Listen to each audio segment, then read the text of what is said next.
अस्सलाम वालेकुम। Welcome to education for all learning academy. आज का जो हमारा टॉपिक है वो है structure of the cell membrane, the fluid mosaic model. Cell membrane के हवाले से एक मॉडल पेश किया गया है जिसको हम कहते हैं द फ्लूइड मोज़ेक मॉडल। ये पहली मर्तबा जो मॉडल पेश किया, ये MCQs भी आता है, उमूमन कई टेस्टों में आता है। तो जो फ्लूइड मोज़ेक मॉडल है वो किसने पेश किया था? तो S.J. Singer and G.L. Nicolson. आप सिंगर एंड निकोलसन को याद कर लें। इसने प्रपोज किया था this model first time in 1972। अब इस मॉडल का मकसद क्या है? This model describe the structure of the cell membrane as a fluid structure with various proteins and carbohydrate components floating freely in the membrane. इन्होंने कहा था, डिस्क्राइब किया है कि जो सेल मेम्ब्रेन की स्ट्रक्चर है वो फ्लूइड स्ट्रक्चर है। उसमें मुख्तलिफ प्रोटीन्स और कार्बोहाइड्रेट कंपोनेंट वो फ्लोट करते रहते हैं मेम्ब्रेन के अंदर, मतलब वो तिरते रहते हैं, फ्लोट करते रहते हैं मेम्ब्रेन के अंदर। Phospholipid act like a matrix. Phospholipid, क्योंकि सेल मेम्ब्रेन बनी हुई फास्फोलिपिड की है, तो वो मैट्रिक्स की तरह काम करती है और उसमें ग्लाइकोप्रोटीन, जिसमें ग्लूकोज और protein float freely in the matrix. तो मैट्रिक्स में फ्रीली वो फ्लोट करते हैं। The cell membrane is selectively permeable to ions.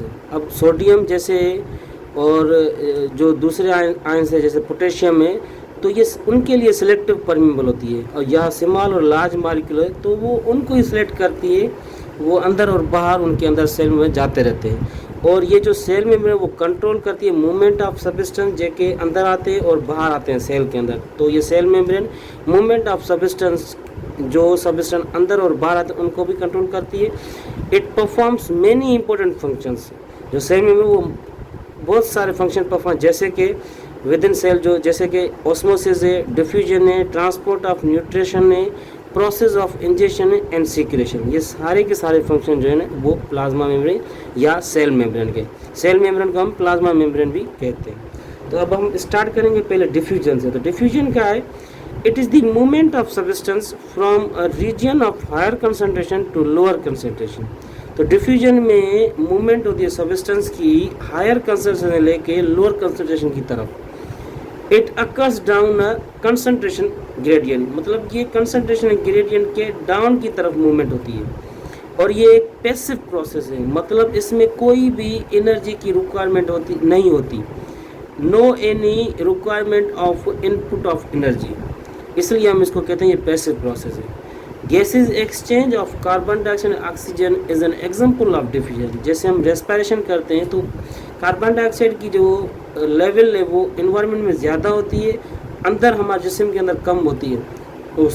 Oxygen की जो लेवल होती है एनवायरनमेंट वो ज़्यादा होती है और हमारे जिस्म के अंदर वो कम होते हैं। तो हम बाहर से जो ऑक्सीजन अंदर लेते हैं और हमारे जिस्म के अंदर कार्बन डाइऑक्साइड लेवल बढ़ जाती है, तो वो हम कार्बन डाइऑक्साइड बाहर निकालते हैं एनवायरनमेंट में। ये एक रेस्पिरेशन डिफ्यूजन का बेहतरीन मिसाल है। ऑस्मोसिस दूसरा नंबर, वो है movement of water molecules always occur down a concentration gradient. ये भी एक पैसिव प्रोसेस और ये भी मूवमेंट जो है ना down concentration gradient down movement हो रही है। जैसे from dilute solution to concentration solution, जो सॉल्यूशन डाइल्यूट होगा वहाँ से ये मूवमेंट करेगी टुवर्ड्स कंसंट्रेशन साइड। जैसे इट इज़ अ, जैसे मैंने पहले ही बताया कि ये एक पैसिव प्रोसेस है। अब जैसे यहाँ पे लिखा हुआ cell membrane allows molecules of water to pass through.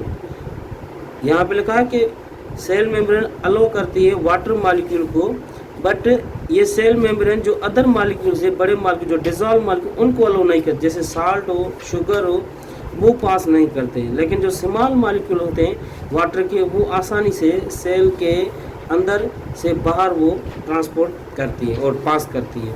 तो ऑस्मोसिस भी एक सिंपल प्रोसेस, पैसिव प्रोसेस है। इसमें एनर्जी की ज़रूरत नहीं होती और इसमें वाटर मॉलिक्यूल मूव करते हैं from higher concentration to lower concentration. और जो ये सॉल्यूशन जो लो होता है, जैसे कि वाटर मॉलिक्यूल है वो पास होते हैं। जो हाई कंसंट्रेशन जैसे कि डिजॉल्व सब्सटेंस वो इसमें इस प्रोसेस के जरिए पास नहीं होते। जैसे शुगर है, साल्ट है, ये पास नहीं होते।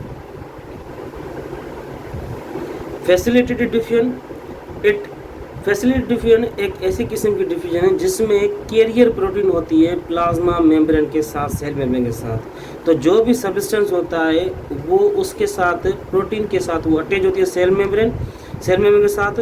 फिर वो जो भी पार्टिकल होता है वो तेज़ी से अंदर जाता है या फिर अंदर से तेज़ी से बाहर निकालता है।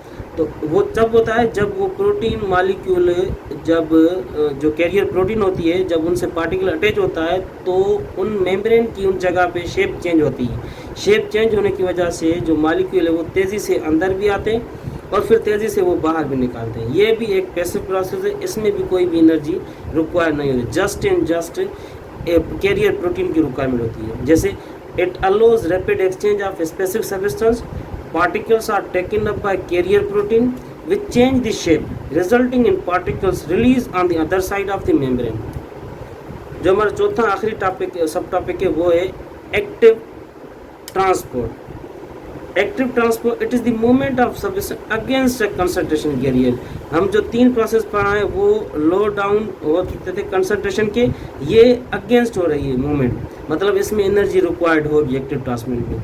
फ्रॉम, इसकी जो मूवमेंट होती है from lower to higher concentration, जहाँ कम होती है कंसंट्रेशन किसी मॉलिक्यूल की, वहाँ से लेके हायर कंसंट्रेशन की तरफ मूव करती हैं और तभी एनर्जी की ज़रूरत पड़ती है। और बायोलॉजिकल प्रोसेस में जो एनर्जी यूज़ होती है उसको हम एटीपी कहते हैं, एडेनोसाइन ट्राइफॉस्फेट। तो ये सवाल उमूमन आता है, तो एक्टिव ट्रांसपोर्ट में एनर्जी रिक्वायर्ड होती है या नहीं? तो एनर्जी रिक्वायरमेंट होती है एक्टिव ट्रांसपोर्ट में। और एटीपी क्या है, ये भी उमूमन सवाल आता है। एटीपी एडेनोसाइन ट्राइफॉस्फेट, इनका जो फुल फॉर्म है एडेनोसाइन ट्राइफॉस्फेट, ये भी सवाल उमूमन टेस्टों में आता रहता है। तो आज का हमारा ये टॉपिक इख्तिताम हुआ।